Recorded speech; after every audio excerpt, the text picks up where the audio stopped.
நாட்டின் வான் எல்லைக்குள் நுழையும் ஆளில்லா விமானம், ராக்கெட்டுகள், ஏவுகணைகள் போன்றவற்றை சத்தமின்றி நடு வானிலேயே இடமறித்து அழிக்கக்கூடிய 16 ஆன்டி ட்ரோன் அமைப்புகள் விரைவில் சேர்க்கப்பட உள்ளன. உள்நாட்டில் தயாரிக்கப்பட்ட இந்த தொழில்நுட்பம் எல்லை மாநிலங்களில் அதிகரித்து வரும் ட்ரோன் அச்சுறுத்தல்களை சமாளிக்க இராணுவத்திற்கு பலம் சேர்க்கும் என எதிர்பார்க்கப்படுகிறது. இவை 2 கிலோமீட்டர் தொலைவில் உள்ள எதிரி ட்ரோன்களை லேசர் மூலம் வீழ்த்தக்கூடியவை.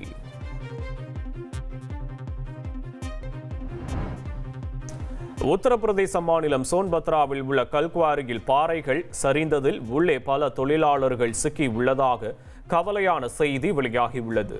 சனிக்கிழமை நடந்த இந்த விபத்தில் ஞாயிறன்று ஒருவரது சடலம் மட்டுமே மீட்கப்பட்டுள்ள நிலையில் உள்ளே இன்னும் எத்தனை தொழிலாளர்கள் சிக்கி உள்ளனர் என்பதை உறுதி செய்ய முடியாத நிலையில் தொடர்ந்து மீட்பு பணியானது நடைபெற்று வருகிறது.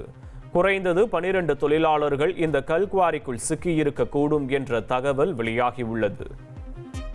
டெல்லியை அடுத்த கிரேட்டர் நொய்டாவில் நடைபெற்ற உலகக்கோப்பை குத்துச்சண்டை ஃபைனல்ஸில் 2025 போட்டியின் முதல் நாளே 4 பதக்கங்களை வென்று இந்தியா தனது திறமையை வெளிப்படுத்தியுள்ளது. 48 கிலோ பிரிவில் மீனாட்சி ஹூடா, 54 கிலோ பிரிவில் பிரீத்தி பவர், 80 கிலோ பிரிவில் அங்குஷ் பங்கால், 90 கிலோ பிரிவில் நரேந்தர் பெர்வால் ஆகியோர் வெற்றி பெற்று தங்கள் பிரிவில் பதக்கங்களை உறுதி செய்தனர். 1,24,00,000 மனங்களை வென்ற தந்தி டிவி யூடியூப் சேனல். தவிர்க்க முடியாத தம்ப்நெயில்ஸ், கலக்கலான கான்டென்ட்ஸ். நீங்களும் இந்த குடும்பத்தில் இணைய இப்பவே சப்ஸ்கிரைப் பண்ணுங்க. அசுரபலம் கொண்ட எங்கள் டிஜிட்டல் கரங்களில் உங்கள் விளம்பரங்களை சேர்க்க வாட்ஸ்அப் பண்ணுங்க. 8939888378. Email advtthanditv@dttv.in.